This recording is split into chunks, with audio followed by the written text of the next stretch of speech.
Vítejte u další řady jedlíků na cestách, tentokrát z Estonska a jeho hlavního města Tallinnu.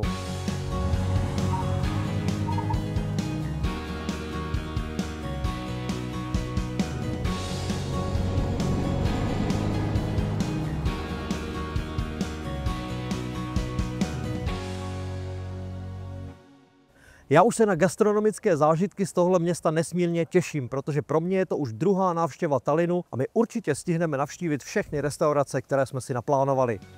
První díl z Estonska začneme pelmeněmi, malými těstovinovými balíčky plněnými různými náplněmi. Jsou tak dobré, že si je Estonci přivlastnili z ruské kuchyně a vůbec se tím netají. A my jim to nemáme za zlé. Pak se pustíme do vepřového jazyka, který vás možná překvapí svou jemnou chutí a křehkostí. Ať už ho jíte studený nebo teplý, rozhodně vás nenechá beze slov. Konec konců, kdy jste naposledy mohli říct, že máte jazyk na talíři. Pokračujeme s pirukát, estonskými pyrošky, které jsou tak oblíbené, že si jimi Estonci vyplňují všechny mezery mezi hlavními jídly. A teď trocha nostalgie. Řeč bude o krupičkové kaši, tu známe od nás, ale jak ji jedí Estonci? No a nakonec se potěšíme kvasem. Nápoj, který není ani limonáda, ani pivo, ale něco mezi.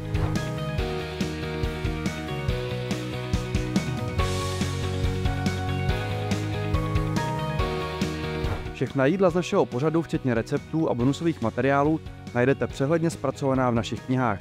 Objednejte si je na webu www.jedlicjenacestách.cz.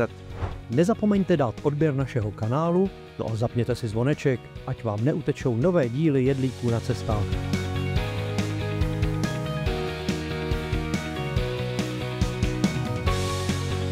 Pelmeně se sem dostali v éře Sovětského svazu a ihned se stali oblíbenou pochoutkou. Vy sami za chvilku uvidíte, že pelmeně daleko víc připomínají ty polské nebo slovenské pyrohy, než místní pyrohy, které jsou pečené a ne vařené. Následující ochutnávka bude jedna z těch, kdy Jardovi opět opravdu dopřejeme a on nebude schopný tu porci spořádat. Právě se nacházíme uvnitř větrného mlýnu.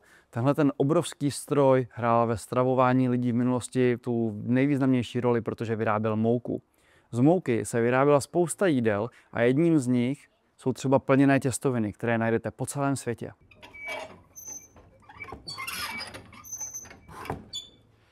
No, tohle musela být každopádně dřina. Zpátky k těm plněným těstovinám. Místní to jsou pelmeně a tady není vůbec pochyb o tom, že sem přišli z Ruska. Kde se ale vzali v Rusku? Jedna z teorií tvrdí, že ruští objevitelé našli na stolech ugrofinských národů. Druhá, možná trošku pravděpodobnější teorie zase říká, že je z Číny přivezli Mongolové. Ať už to bylo jakkoliv, tak zejména na Sibiři se pelmeně osvědčily, protože bylo možné jich připravit velké množství najednou, nechat je venku zmrznout a když pak byly potřeba, tak se jednoduše uvařily ve vodě. Sami vidíte, že Tomáš mi skutečně dopřál a objednal mi všechny varianty pelmení, které tady v téhle restauraci připravují. No, kdyby toho bylo opravdu hodně, zkusím z toho vybruslit. Velmi mi to připomíná ty pyrohy, které jsme už ochutnávali na Slovensku a v Polsku. Já začnu úplnou klasikou. Skvěle osmažená cibulka, bohatá bramborová náplň. Když si to namočíte do toho sour creamu, je to úplně skvělý. Všechny ty pelmeně jsou bohatě posypány koprem. Já nevím jak vy, ale já úplně fanoušek kopru nejsem, ale zatím mi to tady tedy nevadilo. Tak, masová. Poměrně intenzivní masová chuť. Dost slané. Ale ten sour cream to možná trochu zjemní. Tak, dám si ještě jednu. Skvělá masová pelmeň. Ne, skvělý masový pelmeň. Já vlastně nevím. Je to ta pelmeň nebo ten pelmeň? To se musíme zeptat. No, dostáváme se k něčemu, na co se moc těším, ale nebojte se, přijdou i smutnější varianty. Tohle je kachna s tymiánem. Tak kachní maso je skvělý, já ho mám rád moc rád.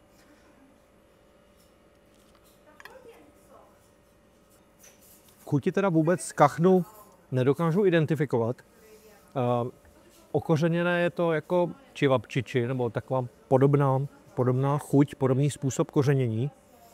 Hodně intenzivní, lehce pikantní v té dochuti. No, jako zajímavé. Další pelmeně by pro mě měly být vrcholem této ochutnávky, protože to je jehněčí s česnekem. Tak tady je teda taková bohatá posypka česneková. Já si ji takhle zkusím rozmazat a jdu do toho.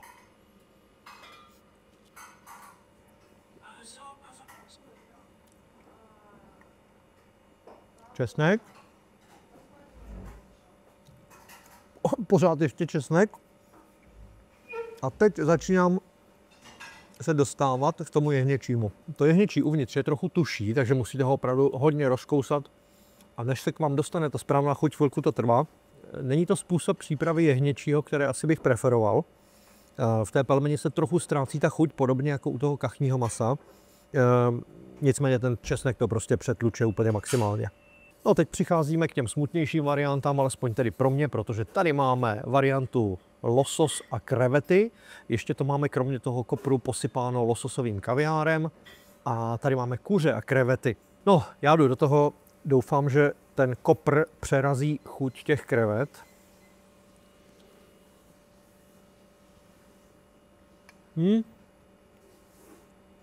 No, já chci sour cream.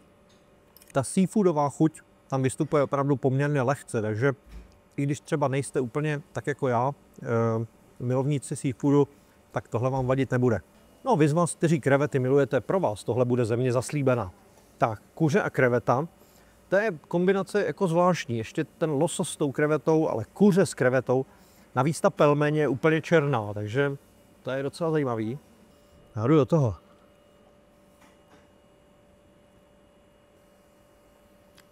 Tady vlastně žádnou krevetu necítím. To maso není nijak zvlášť okořeněno. To tmavé těsto je trochu tuší. Pelmeně, pyrohy, vareníky, ravioli, všechna tahle jídla fungují na podobném principu a rozhodně s nimi neuděláte chybu. Je potřeba si jenom vybrat tu správnou náplň. Nejenže my cestujeme za jídlem, ale někdy jídlo cestuje za námi. Do Ruska se rozhodně natáčet nechystáme a tak je fajn, že se pelmeně dostali i do jiných zemí a my jsme vám je mohli ukázat.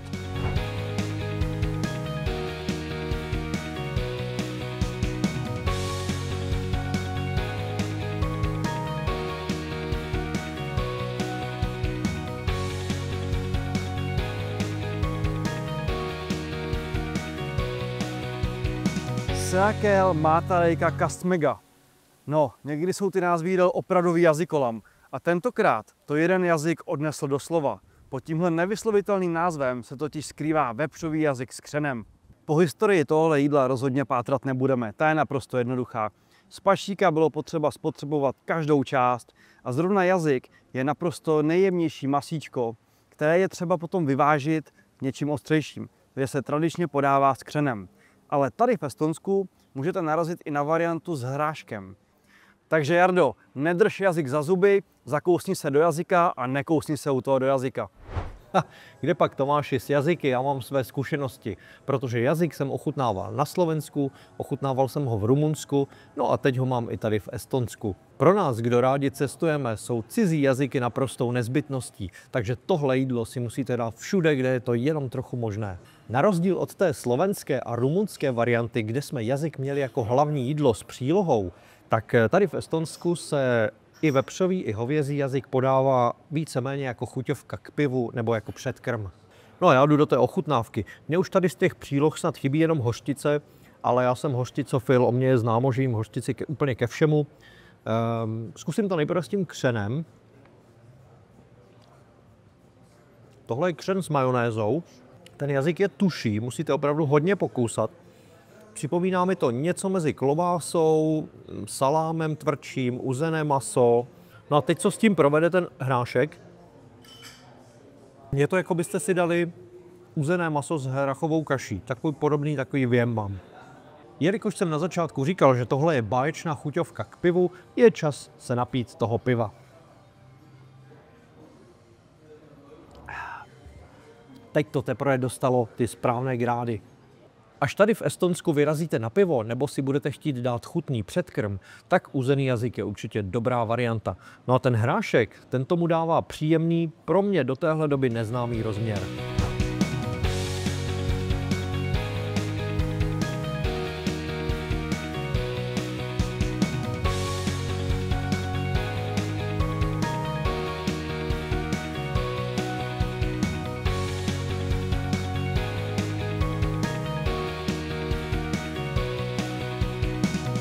Pirukat, to jsou estonské pyrohy, které si během staletí získaly srdce, ale hlavně žaludky místních obyvatel.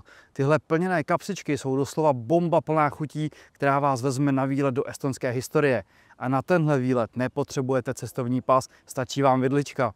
Ale nebojte se, kromě téhle nudné historie bude tradičně i šťavnatá ochutnávka. Pokud náš pořad sledujete pravidelně, tak víte, že pyrohy už jsme ochutnávali, a to v Polsku a na Slovensku. Ty estonské jsou ale úplně jiné, protože nejsou vařené, ale jsou pečené. Ale stejně jako na Slovensku a v Polsku se plní různými náplněmi, od zeleniny až po ryby, a samozřejmě je to i varianta sladkých pyrohů. Tohleto jídlo bývalo oblíbené u chudých vrstev, protože se prostě spotřebovalo to, co doma zrovna bylo k dispozici. Dneska si je ale dávají i ti, kteří si můžou dovolit vícechodové večeře. Slané pyrohy jako předkrm, slané pyrohy jako hlavní chod a sladký pyroh na závěr jako dezert. A teď něco ze současnosti.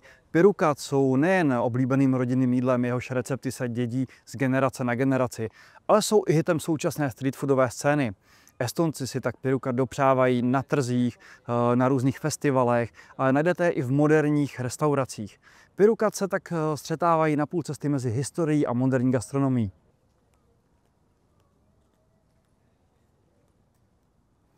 Až se vynadívám na krásy Tallinnu, tak kluky odvedu na opravdu speciální ochutnávku. Našel jsem tady pekárnu Nikolaj, kde tyhle pyrohy vyrábějí v podobě kilových koláčů. Baby nebude sedět v koutě a jedlíci nepůjdou spát hladoví. Teda musím dát Tomášovi za pravdu, že tahle estonská verze pyrošků vypadá fakt docela jinak. Pominu ten fakt, že tyhle pirukat vypadají jako koláče, to už vám Tomáš řekl, ale hlavně nevypadají jako oslizlý bolševický nok, ale mají krásně do zlata vypečenou kurčičku. Těchto obrovských koláčů tady mají desítky druhů, no a nám z nich odkrájeli tedy řádné kusy, abychom mohli ochutnat. Tomáši, baby sice nebude sedět v koutě, ale jestli já tohle všechno s ním, tak rozhodně budu spát tady někde v koutě, protože zpátky na ubytování už určitě nedojdu. Hned první pirukát obsahuje velice zajímavou náplň. Tenhle pirukát je plněný liškami. U nás v restauraci na lišku nenarazíte. To je skvělý. Ta náplň je opravdu hodně hutná a ta chuť těch hub se perfektně pojí s tím těstem a je to fakt strašně dobrý. Lišky skvělý, já jdu do masové náplně, to mě určitě nebude dělat žádný problém.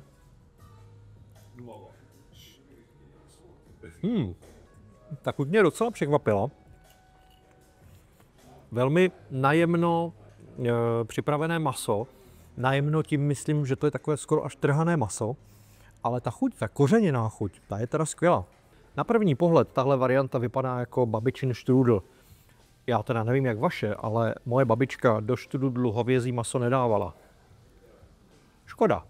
Prohazujeme maso za sýr, protože další varianta je Roquefort s hruškou. Uvidíme, co to se mnou udělá. Tyhle aromatické sýry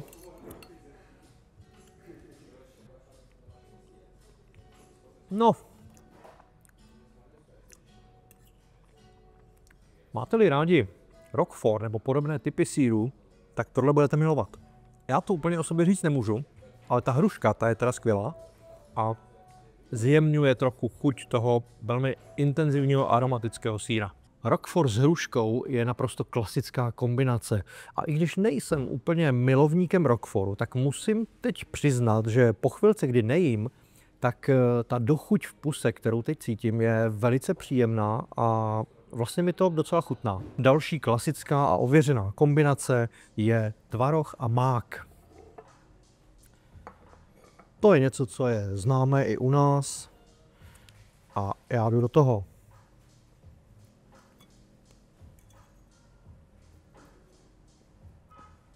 Trošku jsem se obával, že tahle verze bude suchá, a musím říct, že moje obavy se vyplnily, i když ten tvaroh tomu trošku pomáhá, ale přece jenom jde to do toho krku výrazně hůře než ty předcházející varianty. Čili taková praktická poznámka, pokud si dáte tuhle verzi tvarohu s mákem, tak si k tomu objednejte nějaký nápoj. Jednak se vám to bude dobře jíst a pak nebudete mít mák mezi zuby. Tak a tohle bude doufám šťavnatější a to jsou višně.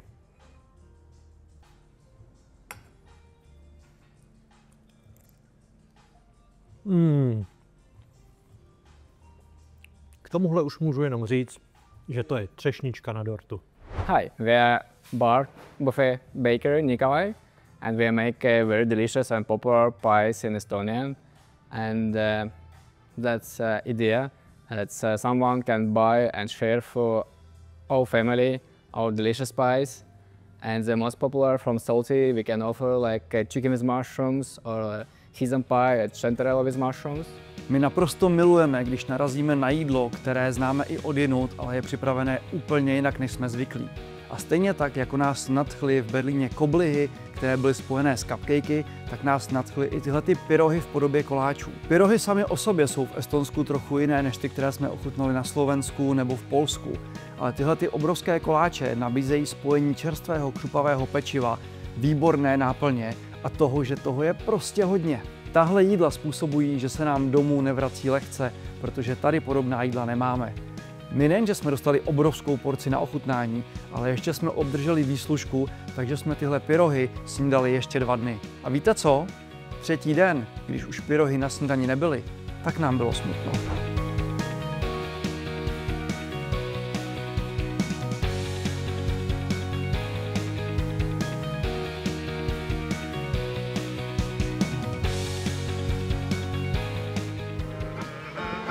I say please upgrade right early stood. I sit in finally I knew and I think to myself what a wonderful world. Děkujeme vám, že jste se dodívali až sem. A nebojte se, za chvilku budeme pokračovat. Jedlíci na cestách nebudou zaplaceným paywallem, vždyť my dokonce nemáme ani Hero. Ale byli bychom moc rádi, kdybyste nás podpořili, protože naše natáčení je finančně opravdu velmi náročné. Vy, kdo cestujete, si jistě dovedete představit, že i když nespíme v luxusních hotelech, je celé natáčení velmi nákladné. A i přesto, že nám s tím částečně pomáhají naši partneři, kterých si velice vážíme, je pro nás naprosto zásadní právě vaše podpora. Tomáš vám teď řekl, proč nás podpořit a já vám řeknu jak. Varianta číslo 1. Zašlete nám libovolnou částku s pomocí tohoto QR kódu. Tahle částka nám pomůže natáčet další díly Jedlíků na cestách. No a varianta číslo 2. Kupte si naši knížku, ať už u některého z dobrých knihkupců, anebo na našem webu www.jedlíksinacestách.cz. No a neodkládejte to, udělejte to hned.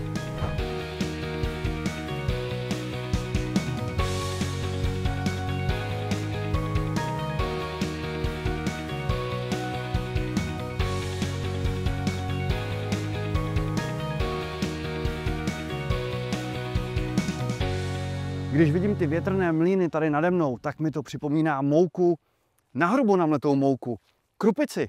No a od krupice už je jenom krůček k oblíbenému jídlu z našeho dětství, krupicové kaši.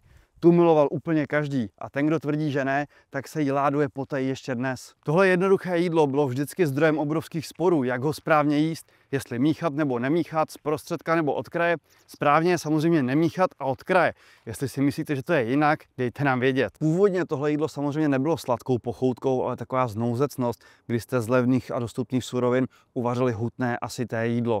Když jste ho vylepšili s kořicí a cukrem, tak už jste se posunuli na hranu jídla a dezertu a dnes, když budete mít štěstí, tak na tohle jídlo narazíte v kavárnách a restauracích v moderní podobě. Bude tam čerstvé ovoce, ořechy nebo třeba karamelová poleva.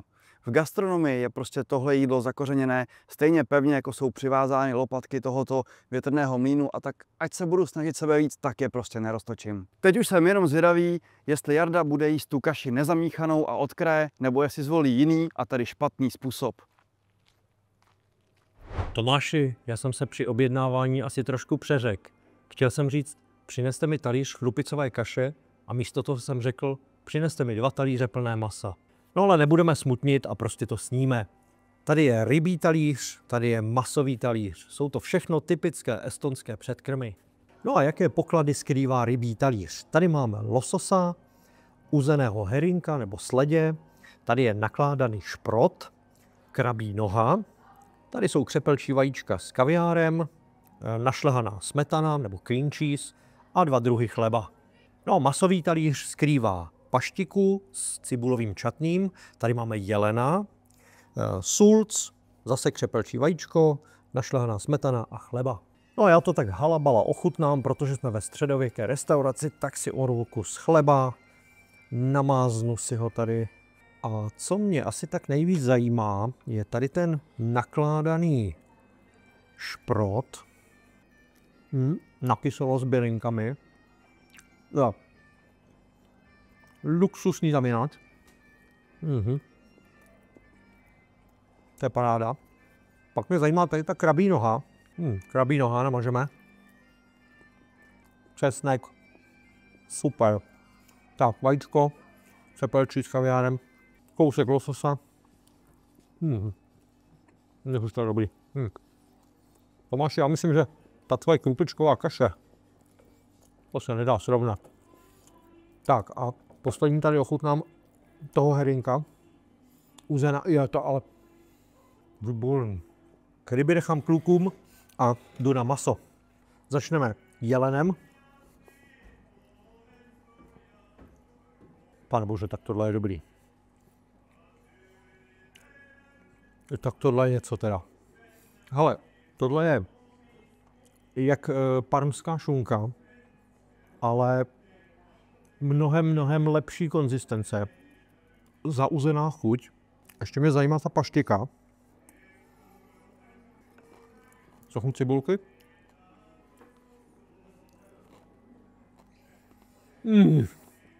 Boží. Absolutně boží. Tak, trochu sulcu ochutnám. Jardo, tohle vůbec nevypadá jako krupicová kaše. Hele, naopak podívej. No. Kaše, tady máš taky kaši. Teď bys čekal, že asi vynadám, že si objednal úplně jiné jídlo, ale já když jsem to viděl, jaký tady máš hodokvas, tak jsem ti přinesl tady pití. Přinesl jsem ti kvas.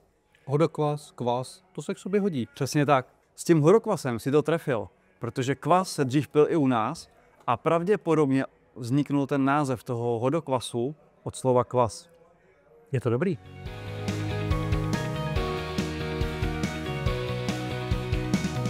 Kvas je nápoj vyráběný kvašením obilnin s mírným obsahem alkoholu a je oblíbený zejména ve východní Evropě a v Pobaltí. Při klasické výrobě kvasu se nechají zkvasit mouka, voda a sladové těsto. Pak se to naředí vodou, přidá se cukr, kvasnice a aromatické látky a všechno se uvaří, takže tenhle postup je podobný výrobě piva. Kvas si běžně pořídíte i v obchodech, často se prodává v 2litrových PET lahvích, ale dejte si pozor, pod stejným názvem se prodává i zcela nealkoholický sycený nápoj s příchutí kvasu. Ten pravý kvas bývá často označovaný jako tradiční kvas. Těžko říct, proč se u nás výroba kvasu neudržela, asi ho převálcovalo pivo. Každopádně nám zůstalo aspoň v té jazykové podobě, kdy si můžeme oslavu označit jako hodokvas. Takže na zdraví. Jsem rád, že mi Tomáš nenutil tu krupicovou kaši a že jsem mohl spořádat tady ty hory jídla na tom talíři. No a teď ten hodokvas zapiju tím hodokvasem, vlastně kvasem. A to je z dnešního dílu vše, ale určitě si počkejte na podtitulkové scény. Než se uvidíme příště, zkontrolujte, že odebíráte náš YouTube kanál a nezapomeňte na zvoneček, ať vám neuteče žádná epizoda.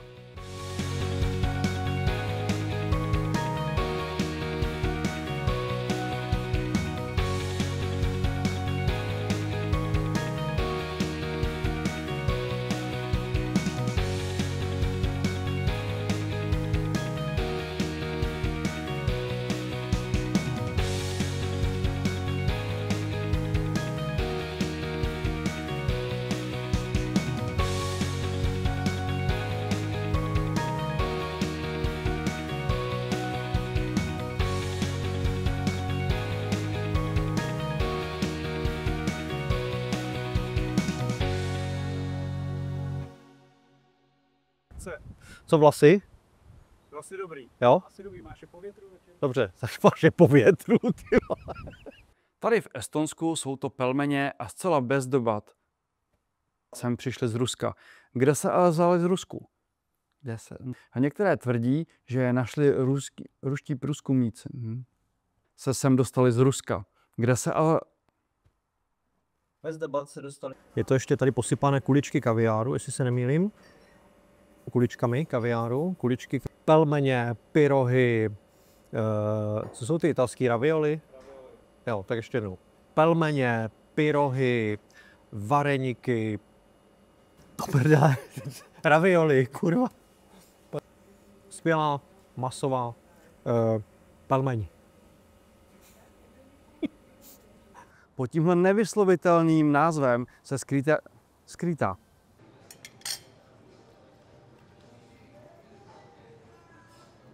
To je blbý, to budu hrozně dlouho žvejkat. Ale počkej. Tak, Kamera, akce. Roquefort s hruškou, s hruškou. Kamera, akce. Roquefort s hruškou je samozřejmě... Kamera, akce. Roquefort s hruškou je samozřejmě naprosto typická a to je divné, ještě jednou pojď. Jardo, tohle vůbec nevypadá jako krupicová kaše. No, tady podívej, tady to vypadá jako chrupicová kaše trošku. Již, Bacha. asi si čekal, že ti vynadám, že si objednul svoji rousu. To sami tady lítala. Veď si velsi tak.